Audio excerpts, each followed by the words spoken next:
Hello everyone.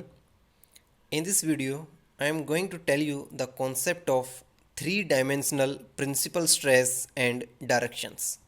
देखिए, basically अब तक जब हम प्रिंसिपल स्ट्रेस की बात करते थे तो वहाँ पे हमने सिग्मा वन और सिग्मा टू को बड़ी आसानी से निकाला था। आपको सिग्मा एक्स गिवन होता था, सिग्मा वाई की वैल्यू गिवन होती थी, टाउ एक्स वाई गिवन होता था और मैं अपना जो प्रिंसिपल स्ट्रेस है, maximum principal stress and minimum principal stress की वैल्यू फाइंड आउट कर लेता था। लेकिन अगर मेरे को तीनों ही प्रिंसिपल स्ट्रेस निकालने हैं, तीन प्रिंसिपल स्ट्रेस निकालने हैं, three dimensional, sigma one, sigma two and sigma three and their directions also, तो फिर हम क्या करेंगे? तो उसी के लिए आज हम यहाँ पे इस वीडियो को देखेंगे। इसके अंदर, इस लेक्चर के अंदर हम डील करेंगे three dimensional principal stress and directions के बारे में। My name is Reshu Sharma and I welcome you all on my YouTube channel Reshu Sharma knowledge hub. तो चलिए स्टार्ट करते हैं। First of all, let us assume that there is a plane. हमने एक plane को अज्यूम किया है विद n क्या है? n उसका नॉर्मल वेक्टर है। हमने n क्या है? उसका आउटर नॉर्मल है, मीन्स जो प्लेन के परपेंडिकुलर विद ये परपेंडिकुलर है, with direction cosines nx ny and nz। जो प्लेन है उसके डायरेक्शन कोसाइंस क्या है आपके पास? nx ny and nz, on which the stress is wholly normal. Means उसके ऊपर जो प्लेन है जिसका आउटर नॉर्मल n है, direction cosines nx ny and nz है, उसके ऊपर जो आपका स्ट्रेस है वो टोटली नॉर्मल स्ट्रेस लगा हुआ है। उसके ऊपर जो स्ट्रेस आपका वो क्या है? टोटली नॉर्मल है। ये आपकी अजम्पशन है, आपने अज्यूम किया है। Let sigma be the magnitude of this vector. Sigma क्या है? Sigma is the magnitude of this vector stress. जो आपका स्ट्रेस है, नॉर्मल स्ट्रेस है, जो वेक्टर की फॉर्म में इन्होंने शो किया है, उसको वो क्या है? उसकी जो क्या उसको मान के चले हैं? उसको मान के चले हैं sigma. Then we have sigma r is equal to sigma into n. this sigma r is equal to sigma into n क्या है? ये रिजल्टेंट स्ट्रेस लिखा है आपने। कैसे लिखा है? जब मैंने जो आपका अपना जो लास्ट वीडियो था जिसके अंदर हमने कोची स्ट्रेस फॉर्मूला ड्राइव किया था, कोची रिलेशंस को ड्राइव किया था, वहाँ पे हमारे पास एक जनरलाइज्ड स्टेटमेंट आई थी। वो स्टेटमेंट क्या थी? कि the normal stress is equal to projection of sigma R resultant stress along the normal. Normal stress क्या था आपका? क्या था? Is the equal to the projection of sigma R along the normal.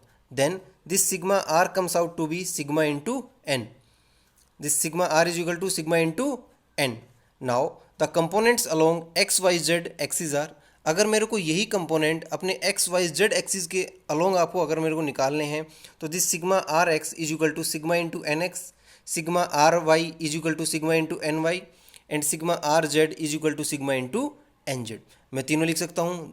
This is our equation one, this is my equation two. तो यहाँ तक समझ आया है आपने? Sigma R is equal to sigma into N. और अगर डिफरेंट डायरेक्शंस का आपको लिखना है तो वो कैसे लिख सकते हैं? Sigma R X is equal to sigma into N X, sigma R Y का sigma into N Y and sigma R Z का sigma into N Z.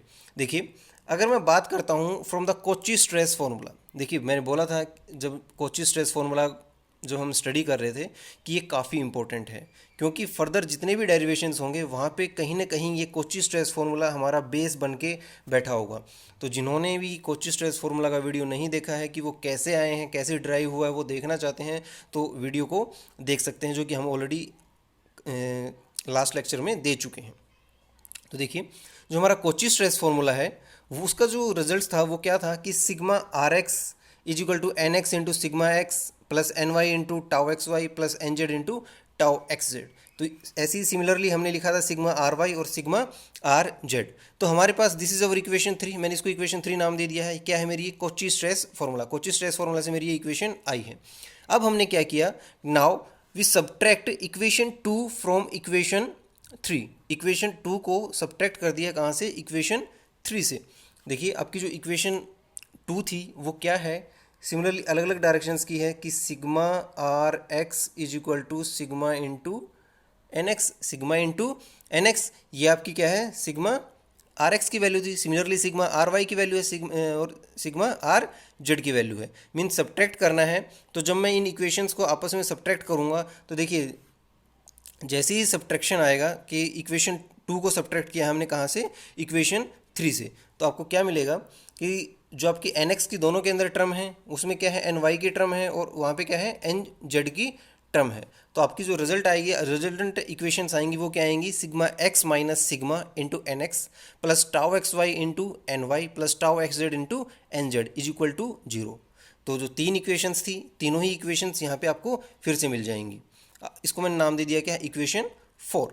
Sigma X minus sigma हो जाएगा यहाँ पे, मीन्स जैसे कि याद करो जब मैं मैट्रिक्स का चैप्टर स्टडी करता था, मैट्रिक्स के अंदर जब मैं आइगन वैल्यू आइगन वेक्टर निकालता था तो यही तो कॉन्सेप्ट था कि जो आपके प्रिंसिपल डायगोनल एलिमेंट्स हैं वहाँ से हम क्या करते थे, लैम्डा को सब्ट्रैक्ट कर देते, प्रिंसिपल डायगोनल एलिमेंट से लैम्डा को सब्ट्रैक्ट कर देते। तो यहाँ पे जो मेरा लैम्डा का है उसकी जगह मैंने क्या रिप्लेस किया है, सिग्मा। तो वैसा वैसा ही कुछ उसको कोरिलेट करने की कोशिश कीजिए, क्योंकि एक मैट्रिक्स ही ऐसा चैप्टर है जो पूरे मैथमेटिक्स में हमें बहुत अच्छे से आता है।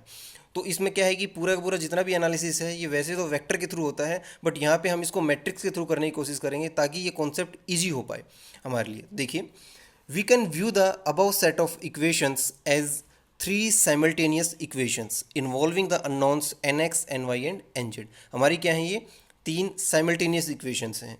These direction cosines define the plane on which the resultant stress is wholly normal. जो ये डायरेक्शन कोसाइंस हैं ये उस प्लेन को डिफाइन करेंगे जहाँ पे आपका रिजल्टेंट स्ट्रेस है वो क्या है, टोटली नॉर्मल होगा। The equation 4 is a set of homogeneous equation. देखिए इक्वल टू जीरो है तो हमारा क्या है, सेट ऑफ होमोजीनियस इक्वेशंस है। अगर ये होमोजीनियस इक्वेशन है तो इसका एक जो ट्रिवियल सॉल्यूशन है वो क्या होगा, N X is equal to N Y is equal to N Z is equal to zero. But we have to avoid this condition for existence of a non trivial solution. अगर आपको नॉन ट्रिवियल सॉल्यूशन चाहिए तो क्या करेंगे हम, the determinant of the coefficient of N X N Y N Z must be equal to zero. तो हम क्या करेंगे, जो हमारी ये इक्वेशन 4 आई है, जो मेरी इक्वेशन ये 4 है, दिस इक्वेशन, इसका हम डिटर्मिनेंट फाइंड आउट करेंगे और उसको हम इक्वेट कर देंगे किसके साथ, जीरो के साथ। तो कैसे होगा वो, ये देखिए, जो भी मेरी ये मैट्रिक्स थी इक्वेशन 4 थी उसका मैंने डिटर्मिनेंट निकाला है। तो मीन्स जो एन एक्स एन वाई और एन जेड के कोफिशिएंट थे उसको मैट्रिक्स की फॉर्म में लिख लिया मैंने। This sigma X minus sigma tau x Y tau x Z tau Y X sigma Y minus sigma tau Y Z tau Z X tau Z Y sigma Z minus sigma. देखिए जो एक equation लिखते थे हम characteristic equation बनाने के लिए कि A minus lambda I is equal to zero, यही तो थी मेरी जो मैट्रिक्स के अंदर हम लिखते थे A minus lambda is equal to zero, यही तो मेरी कैरेक्टरिस्टिक इक्वेशन थी लिखने के लिए। तो क्या हुआ है कि this is your stressed answer है। वहाँ पे आपने क्या कर दिया कि लैम्डा को सब्ट्रैक्ट करना है, आपने जो प्रिंसिपल डायगोनल एलिमेंट्स है वहाँ से सिग्मा को आपने सब्ट्रैक्ट कर दिया। Now this is our equation number 5 by solving और एक्सपेंडिंग इक्वेशन 5। देखिए अब हम इसका क्या करेंगे, डिटर्मिनेंट निकालेंगे। और हम इसका डिटर्मिनेंट कैसे निकालते हैं, डिटर्मिनेंट निकालने के लिए हम क्या करते हैं, ये और ये इसको सोल्व करेंगे, आपस में मल्टीप्लाई, माइनस इनका मल्टीप्लाई। सिमिलरली अगर मैं उसका चलेंगे तो फिर ये इसको कट कर देंगे और वो करके हम इसका क्या है, डिटर्मिनेंट सोल्व करेंगे। होप कि आपको डिटर्मिनेंट एक्सपेंड करना आता है, डिटर्मिनेंट सोल्व करना आता है। नेक्स्ट, जैसे ही मैंने इसको सोल्व किया है और इसको हमने जो एक्सपेंड किया तो वहाँ से आपका रिजल्ट क्या आया है, एक क्यूबिक इक्वेशन मिली आपको। क्या मिली है, एक क्यूबिक इक्वेशन। और वो इक्वेशन क्या है, sigma cube minus of sigma X plus sigma Y plus sigma Z into sigma square plus sigma X sigma Y plus sigma Y sigma Z sigma X minus of tau x Y square minus of tau Y Z square minus of tau Z X square into sigma, then minus of sigma X sigma Y sigma Z plus twice of tau xy tau yz tau zx minus of sigma x tau yz square minus of sigma y tau xz square minus of sigma z tau xy का square is equal to 0. This is our characteristic equation. This is my characteristic equation. यही तो होती थी आपकी characteristic equation. इसको मैंने नाम दे दिया क्या, equation 6. This is my characteristic equation. Now see the three roots, क्योंकि ये क्यूबिक इक्वेशन है, ये हमारी ये क्यूबिक इक्वेशन है तो तीन रूट आएंगे। The three roots of cubic equation, इसके जो रूट्स आते थे उसको हम क्या नाम देते हैं, मैं इक्वेट करके चल रहा हूँ, इसको कंपेयर करके चल रहा हूँ किसके साथ, मैट्रिक्स वाली उस इक्वेशन के साथ। तो जिसके जो तीन रूट्स आते थे क्यूबिक इक्वेशन के उनको हम क्या नाम देते थे, आइगन वैल्यू। क्या नाम देते थे, आइगन वैल्यू। हम जो ये इसके तीन रूट आएंगे इन्हीं को हम क्या नाम देंगे, can be designated as sigma 1 sigma 2 and sigma 3। यही हमारे होंगे तीन प्रिंसिपल स्ट्रेस। क्या होंगे हमारे तीन प्रिंसिपल स्ट्रेसेस, मीन्स जो आपकी आइगन वैल्यूज आएंगी वो क्या होंगी मेरी, वो होंगी मेरी तीन principal stress. Now it will be shown subsequently that all these three roots are real, जो तीनों रूट्स क्या होंगे, वो क्या होंगे, रियल होंगे। By substituting any one of these three solutions in equation 4 और इक्वेशन 5, इक्वेशन 4 और equation 5 we can solve for the corresponding N X N Y and N Z और आइगन वेक्टर। मीन्स देखिए क्या करेंगे हम, जो भी मेरे पास ये तीन वैल्यू आएंगी, तीन आइगन वैल्यूज आएंगी, फिर क्या करते हैं, अगर आपको आइगन वेक्टर फाइंड आउट करना है, अगर आपको आइगन वेक्टर फाइंड आउट करना है तो क्या करते थे कि जो भी मेरी ये करेक्टरिस्टिक इक्वेशन की बात करूं या फिर ये जो मेरी इक्वेशन 5 है, ये जो मेरी इक्वेशन 5 है, यहाँ पे मैं लैम्डा की जगह पे जो आपकी आइगन वैल्यू आई है, जो भी एक कोई तीन आइगन वैल्यू आएंगी तो उनमें से कोई भी आपने एक आइगन वैल्यू उठा ली। मीन्स अगर आप मैं बात करता हूँ यहाँ पे तो मैंने सिग्मा 1 की वैल्यू उठा ली, सिग्मा 1 की वैल्यू मैं सिग्मा की जगह रिप्लेस करूँगा और जब यहाँ से फिर मैं क्या करूँगा, आपका क्या करूँगा, मैं फाइंड आउट करूँगा मेरा आइगन वेक्टर क्या है, मैं फाइंड आउट करूँगा मेरा आइगन वेक्टर क्या है। या तो मैं यहाँ पे पुट करके उसको फाइंड आउट करूँ या फिर मैं क्या करूँ, जो मेरी ये बेसिक इक्वेशंस हैं, जो मेरी ये बेसिक इक्वेशन 4 आई है, यहाँ पे मैं सिग्मा को रिप्लेस करूँ किससे, सिग्मा 1, मीन्स जो आपका प्रिंसिपल स्ट्रेस आया है, सिग्मा 1 सिग्मा 2 सिग्मा 3, जो आइगन वैल्यू आई है, जिस आइगन वैल्यू का आप मान लो सिग्मा 1 की आइगन वैल्यू को लेके चल रहे हो, आप सिग्मा 1 की वैल्यू पुट करेंगे यहाँ पे, तो मैं इसको यहाँ से सॉल्व करूँगा और क्या फाइंड आउट करूँगा, N X N Y and N Z को क्या फाइंड आउट करूँगा, N X N Y N Z. तो समझ में आता है कि हम करने क्या वाले हैं कि we are going to find out the eigen vector, we are going to find out the eigen vector. अब देखिए अगर आपको आइगन वेक्टर फाइंड आउट करना है तो in order to avoid the trivial solution, कि हमें कोई नॉन जीरो सॉल्यूशन ना मिले, जीरो सॉल्यूशन ना मिल जाए, ट्रिवियल सॉल्यूशन ना मिल जाए, उसके लिए the condition N X square plus N Y square plus N Z square is equal to 1, ये कंडीशन लास्ट टाइम भी, लास्ट वीडियो में भी बताई थी आपको कि the sum of the squares of the direction cosines is equal to 1, ये आपको यूज़ करनी ही करनी है, is used along with any two equations from set of equations 4। देखिए इक्वेशन जो 4 थी वहाँ पे मेरे पास जो इक्वेशंस टोटल 3 इक्वेशंस थी, वहाँ से 2 इक्वेशन में कोई भी उठाऊंगा वहाँ से और एक ये इक्वेशन हो जाएगी मेरी N X square plus N Y square plus N Z square, और उसमें सोल्व कर दूंगा, मेरे को एन एक्स एन वाई और एन जेड की वैल्यू मिल जाएगी। यही मेरी जो N X N Y N Z की वैल्यू निकाल दी, यही मेरे क्या है, डायरेक्शन कोसाइंस हैं, यही मेरी प्रिंसिपल डायरेक्शंस की बात करेंगे, यही क्या होंगे आपके प्रिंसिपल डायरेक्शंस। तो जो कॉन्सेप्ट था हमारा कि the principal stress find out करना है आपको और प्रिंसिपल डायरेक्शंस फाइंड आउट करनी है, तो we are in this method we can easily find out principal stress and principal directions. कुछ भी नहीं किया है, अपने मैट्रिक्स को सोल्व किया, आइगन वैल्यू निकाली, आइगन वैल्यू आपके क्या होंगे, प्रिंसिपल स्ट्रेस, आइगन वैल्यू आपके प्रिंसिपल स्ट्रेस होंगे, और जब आप हर किसी आइगन वैल्यू का यूज़ करके आइगन वेक्टर निकालेंगे, वो आपका क्या होगा, वो होंगे आपके प्रिंसिपल डायरेक्शंस। तो ये तो एक मैंने यहाँ पे मेथड कवर कर लिया है, किसका, प्रिंसिपल डायरेक्शन को फाइंड आउट करने का। प्रिंसिपल स्ट्रेस हम निकाल चुके हैं वहाँ से, नो डाउट वही एक मेथड है, लेकिन प्रिंसिपल जो आपकी जो डायरेक्शंस हैं, प्रिंसिपल डायरेक्शंस हैं, इनके फाइंड आउट करने का हम एक मेथड और देखने वाले हैं। तो उससे पहले देखिए कि the these planes on each of which the stress vector is wholly normal are called the principal planes. These planes on which the stress vector is wholly normal are called the principal planes, and the corresponding stresses are called principal stresses, and corresponding stresses are called principal stresses। तो आपको principal plane भी समझ आया है और principal stress भी समझ आया है। नाउ अगर मेरे को फाइंड आउट करना है प्रिंसिपल डायरेक्शंस, क्या फाइंड आउट करना है, principal directions, then for three principal stresses sigma 1 sigma 2 sigma 3 the principal directions may be determined as follows। एक मेरे पास ये मेथड भी आता है जिससे मैं प्रिंसिपल डायरेक्शंस को फाइंड आउट कर सकता हूँ। देखिए मेरे 3 आइगन वैल्यू आ चुकी थी, वहाँ से आइगन वैल्यू मेरी क्या क्या आई थी, सिग्मा 1 सिग्मा 2 एंड सिग्मा 3, यही मेरे प्रिंसिपल स्ट्रेस थे। देन अगर मैं एक के लिए लेके चलता हूँ, मान लो फॉर सिग्मा 1 स्ट्रेस, किसके लिए, मीन्स जो आपका आइगन वैल्यू आई है सिग्मा 1, अगर मैं उसको सोल्व करने की कोशिश करता हूँ फॉर सिग्मा 1 स्ट्रेस, लेट क्या करेंगे हम, A1 की वैल्यू फाइंड आउट करेंगे, 3 कांस्टेंट निकालेंगे A1 B1 एंड C1।